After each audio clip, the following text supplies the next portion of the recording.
Haitjete kweduwe khaba. Uaraba khaba hete. Omre qonsebedu ha ngaba. Hello you my people again. It's Ola again today. I trust you are spared today. Right, today I want to focus on description, and there's one thing that I caught in the act of searching for information in this regard, and there's a couple of information that I want to address in terms of description of indigenous people in Southern Africa and the misperception that people have. And there's a lot of misinformation that people tend to learn from, especially in terms of what they are taught from an academic point of view. Indigenous history is not an academic field. It's not an academic succession. In fact, most of your academics, they are messing it up. And there's a lot that there are lots of damage which they are actually doing in terms of tainting it with false perceptions, in terms of narratives they give towards indigenous history. Right, on this picture, just want to be brief with this one. This way it says Asan. Just want to show you and illustrate to you and correct the perception that our society has over indigenous people. Here it says, number one, right? It says Asan, a Kwe, or Basarwa man. Some of our people claim that the Sarwa are descendants of Mutwa and brother of Nguni and Lao. Right. I just want to fix this perception of who are the San. We know that this term, it's derived from, it was derived from the British lexical expression when they say Southern African natives, particularly. Then I want to also sincerely express the fact that San, it's not the correct term.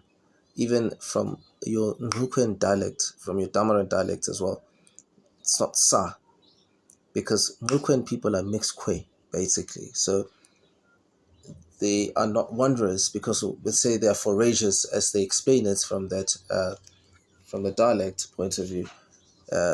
We cannot say that.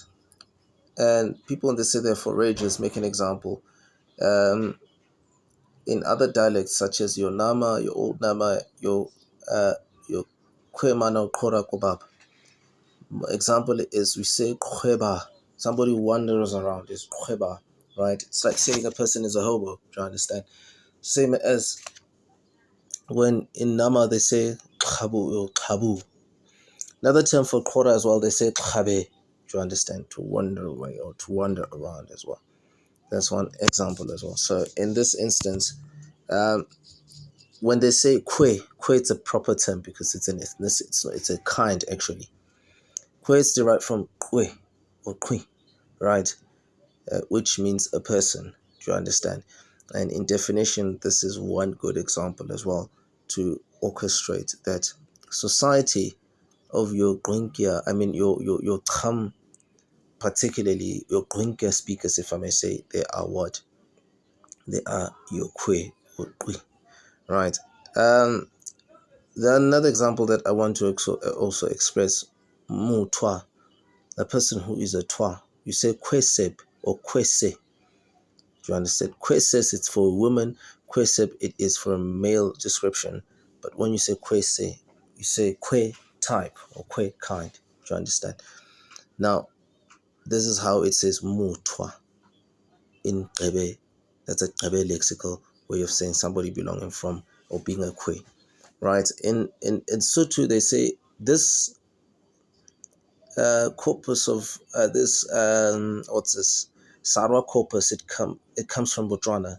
In South Africa, it's Barwa. It's Morwa. It means the one that is wealthy. And then the one that is Musarwa, it's the one that is not wealthy. It does not have livestock. Basically, that's what it means. And then when say brother to Nguni, I'm going to come to Nguni quickly. And then I'm going to come to also Lao. What does Lao mean? All right, here it says a Zulu man, the second one on the picture, says a Zulu man, a descendant of Nguni, Some of your people claim that the Nguni was a brother of Muto and Lao. Right. I've mentioned before with regards to with regards to romanticizing our history, having to describe characters over kinds or ethnicities of a sort, that we need to do away, especially this goes to so-called colored society and so-called black society as well. This extremely goes to them. Nguni, it's derived from a Koni. It's actually the Konin. Konin, you do find Koni people in what is today Kalahari as Oni or Koni as well. These people are indigenous people. Sarabarban belong to this tribe as well, known as your Kokongumna. Kokongumna, meaning these are your beard people, do you understand? Those who had beard, right? Barban, this is where in Afrikaans is derived from. So we say Koko, you say Koko Ngumsep or Koko Ngumkau, right? This is how you would say it or would refer in Kweman as well. In definition, there's no Koni is derived. It's actually Nguni is derived from Koni because most of your Hebe people they couldn't pronounce the term, especially on Hebe. People who are known as Abembo. In Namibia, they would say Ovambo people. Here in South Africa, it's Abembo. Yeah, that ethnicity couldn't pronounce clicks. So instead of saying Koni, they say Koni, Ngoni. They say Ngoni, particularly. That is why they say Ngoni. It's not that ethnicity is not associated with people who are Trebe or Dakis, if I may say, because Trebe means Daki. They don't associate, they don't have connection with that. Anyone that describes with this term, that means they are indigent. That means they are saying they are Kwe. It means they are saying they are Klingasingoba. Period. Do you understand? And that's one example that we need to dwell on, because Koni, it means peak people, but particularly people who are staying in mountains or in peak area in designated areas. It has nothing to do in connection with what we identify uh, as ethnicity. As much as people have been brainwashed by all these historical series that have been created by white media as well, that misinform people with nonsense. Do you understand? Because our people are lazy out there, don't want to learn indigenous culture. That is why our culture is so isolated, because our people, they learn this culture from where? From an imposter's point of view. They don't learn it from the correct version and from a verdict that comes from the owner and custodians of the same people concerned. And hence I say we cannot dwell on that as well.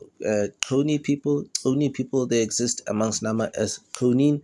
They exist amongst in Kalahari, they are Koni. They exist as Kuni. Amongst Damaran, they amongst the Kainin as Kuna, Kunin as well as Kuna Queen as well.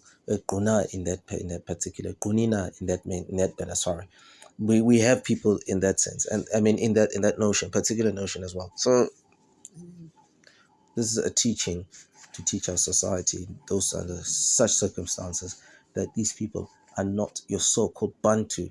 But they want to say use Bantu word, because I would say Krebe word.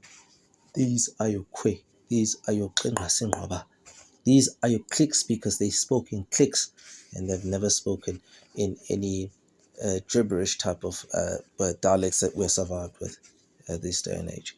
Right. Another example as well that I want to cross over. Someone that says a Kwekwe or Koi Koi man. Let's say a descendant of Lao. Some of our people claim that Lao was a brother of Nguni and Muto. Let's correct this nonsense. It's nonsense, basically. There's no ethnicity known as Khoi Khoi. It's Kwe. The same San that we gave definition that says they are Kwe. They're indigenous people. The so-called San is Kwe. There's no two different things. Koi Koi or Kwe Kwe. This is Kwe Kwe actually. It's a philosophy.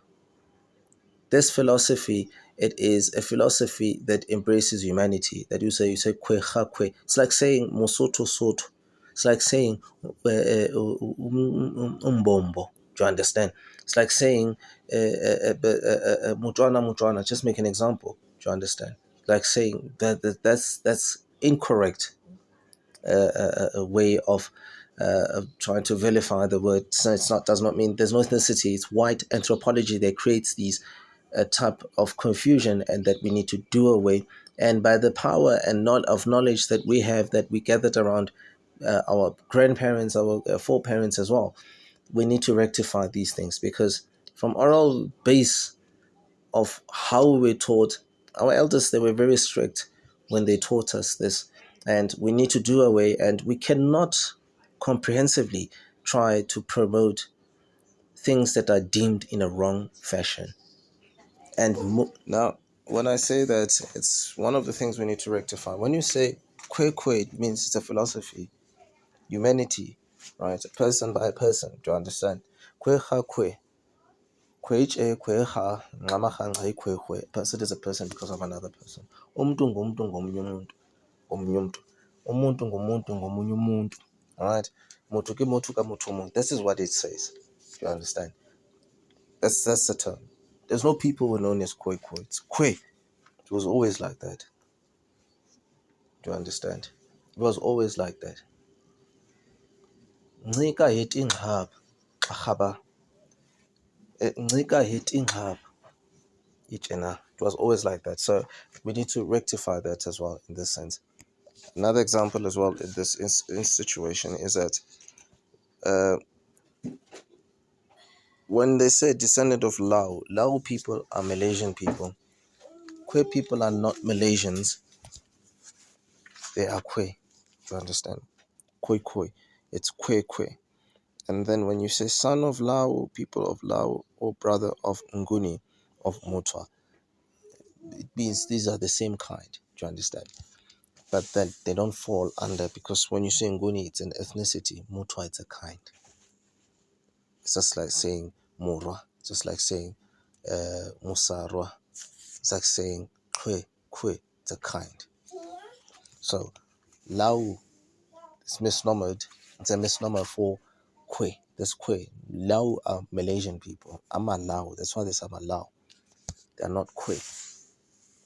Point of expression of utilizing terms correctly, and that our people are doing it even to this fashion. It's not Lao. It is Kwe. That's why Ingabatwa. That's why they like to use terms like you understand? So it does not mean generally it's a specific ethnicity. You understand? Because it means what? To hammer. To hit with the hammer. No, it means people. You understand? People are known as Abantundu. No people. You understand? So in definition, we rectify this in this instance. Titware na ho khaba mîkua o khaba qhaku he kwe ha kunqa khaba